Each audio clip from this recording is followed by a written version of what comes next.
So our today's anime is about the love story of a princess and one of the enemy nation's strongest soldier.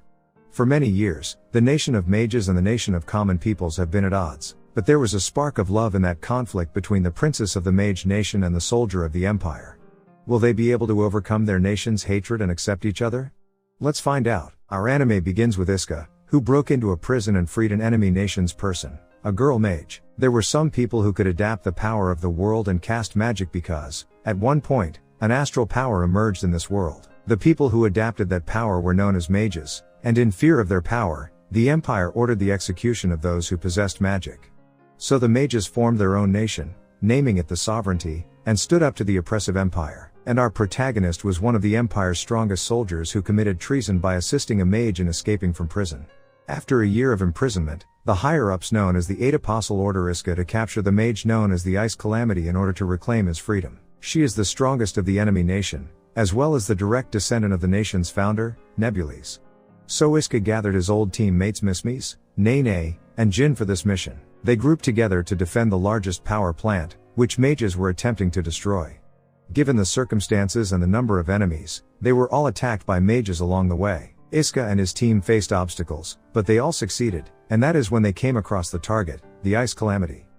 Iska is the youngest disciple of the saint to have ever been in history, and the blade he got from his master cancel out the mage's power, but Iska wanted to end the war between two nations, which Ice Calamity was surprised to hear. She slipped down and ended up in Iska's arms. Her real name is Alice Nebulize IX, and she, too, wanted to put an end to the centuries-long war, but having this kind of encounter was embarrassing for Alice, the princess, so she retreated. This incident was bothering her, so she decided to watch a play in the neutral town that was built for both mages and commoners to live peacefully, and while Alice cried out emotionally, it was Iska who gave her his handkerchief. It wasn't just Alice who was bothered by what happened between Iska and her while they were fighting, so Miss Mies gave Iska her ticket to this play. They parted ways because it was a pure coincidence, and while they were at it, Alice and her maid Rin stopped by a restaurant.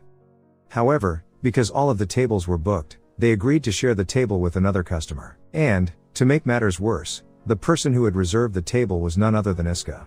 And because they are in a neutral town, they cannot continue fighting each other or they will get into serious trouble. So Alice swallowed her rage, and after a while, Iska and Alice began to get along. Alice is the direct descendant of the mage nation's founder the Nebulize, but few knew that the founder had a twin sibling, and when the founder vanished, her sibling was sealed away. However, when Iska awakened to Sword's power, the seal that bound the founder began to weaken. Nearly a century ago, the founder wreaked havoc on the empire and nearly destroyed it on her own.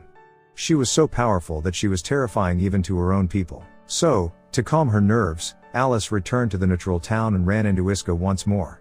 Both were there for an art exhibition, but Alice had no idea where she was going and refused to accompany Iska. She got lost despite her best efforts to get to the art exhibition, but she ran into Iska again at the same location. So this time she didn't say no and took help from Iska to attend the exhibition. Despite being mortal enemies, they both admired the same artist and were becoming close. Even though Iska was completely defenseless while sleeping, Alice did not kill him and instead sent him away. After that, she heard about what Iska did a year ago, how he helped a girl mage escape from the prison and ended up in prison for a year, so she decided to find out what Iska's true motivations were and decided to return to Neutral City. Iska was also uneasy and wanted to visit Neutral City, but Miss Mies insisted on accompanying him. They both met again on their sincere feelings for each other, so Alice asked about Iska's motivations for helping a girl mage escape. Naturally, his reasoning was that he couldn't bear the thought of a 12-year-old girl dying simply because she was a mage. Iska stated his intention to end the war and bring peace to both nations by capturing a royal blood like Alice, and threatened her country with signing the peace treaty. But if he does this, it could spark a full-fledged war. Alice wanted to bring Iska into her personal faction after seeing his sincerity. She desired that Iska leave the empire and serve the sovereignty. But before Iska could respond, the founder broke her seal and arrived to cause more trouble. Founder was so powerful a century ago that she alone left the entire empire in ruin. And since she had returned, it was almost a sure sign of another all-out war, so Alice and Iska joined hands for the time being to stop her. Regardless, Alice and Iska combined their powers to defeat the founder herself, and in the end, about her proposal for Iska to switch sides, Iska politely declined. Soon after that, Iska continued to keep the fact hidden that he was in contact with the Princess of the Sovereignty from his superiors, and their crew now has a new boss under whom they work. Her name is Risya. and she assigned them to investigate the site where they picked up the signal of the vortex as soon as she took command of the 3rd Division. The vortex is the overflow of astral energy that gives a mage great power. One could also claim that mage emerged as a result of the vortex's power. So they were tasked with locating the vortex under the supervision of another saint disciple named Nameless. But, in that camp, Mage ran into an old friend named Shanarad. And the sovereignty received information about a new vortex, the one and only vortex that exists, which is under the sovereignty's royal family. And since it's now another one, the royal family should have known. However, the location of the new vortex was in the Lord Mask's domain. Lord attempted to divert their attention by informing the royal family that the reading of power they are receiving is not a vortex but lava or a gas line. But, just to be safe, Alice decided to look for it herself. The reason for hiding this vortex was that its astral energy is insufficient, unlike the one the royal family has. And that's when Shanarad and Mage arrived, while Mage and her team were looking for the vortex's location. When they ran into Shanarad, she revealed her true colors. She was a mole planted in the Empire by sovereignty, and she used Mage as a hostage. And because Alice was present, Rin knocked out Mage to prevent her from revealing the connection between Alice and Iska. After seeing her, Alice took off on her own to fight Iska again. However, she was unaware that Iska had already followed Shanarad and got to the vortex to save Mage. There he met Nebulize the Ninth, named Kissing, whose power was equal to Alice's.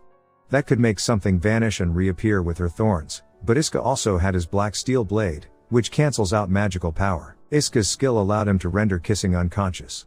So, in order to save her, Lord Mask arrived and created an opportunity to flee with her by kicking Mage into the vortex. A normal person could not survive the vortex's power, but Iska and Mage made it out alive. Iska has the black blade that helps him cancel out the magic, so he should have survived. But how did Mage survive when she didn't have any weapon to cancel out the magic? And now that they're all safe, Rissia has assigned them another crazy mission. Capture the Queen of the Sovereignty. But they can only enter the sovereignty by displaying the astral mark on their bodies. So Rissia, she was about to set up a temporary astral mark that would allow 4 of them to enter the sovereignty's territory. Mage was feeling something on her shoulder as Rissia left, so she removed her jacket to check it. As it turns out, it was an astral mark she had, a mark that only mages have. So that explains how Mage survived the vortex. The astral spirit within the vortex must have possessed her, and she has now become a mage as well. Mage's true friends, however, were Nene, Iska, and Jin. They promised to keep it a secret from the Empire or else she might be killed on the spot for becoming a mage. So the safest option was to keep her in a neutral city far away from the Empire.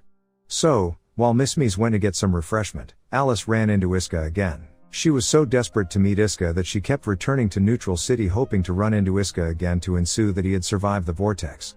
So, now that they've met again, Rin gave him apple juice out of kindness. However, it had been drugged with sleeping pills. Rin honestly did not expect Iska to trust them so easily given that they were mortal enemies.